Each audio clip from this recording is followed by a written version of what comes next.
দুশমন যখন আপনার পিছনে দুশমনি করে আপনাকে নামাবে, রহমান তখন আপনার ধৈর্য দেখে আপনাকে উপরে তুলবে।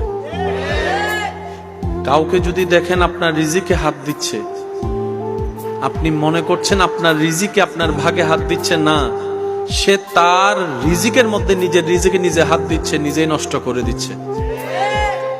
একটা কথা মনে এবং মাথায় বসায় রাখবেন, যখন দুনিয়া পিছনে লাগবে ক্ষতির জন্য, কষ্ট দেওয়ার জন্য, অপমান করার জন্য, লাঞ্ছিত করার জন্য, শত্রুতামি করবে, আপনার কাজ হচ্ছে রবের উপর ভরসা করে নবীর প্রেমটা অন্তরে রেখে রবের হুকুমের অপেক্ষা করা। আপনার ধৈর্যটা যেদিন রবের কাছে পছন্দ হয়ে যাবে, সেদিন রব্বুল আলামিন নিজেই আপনাকে কুদরতিভাবে সাহায্য করা শুরু করবেন। ইন্নাল্লাহা মা'আস সাবিরিন, চিৎকার দিয়ে বলেন সুবহানাল্লাহ।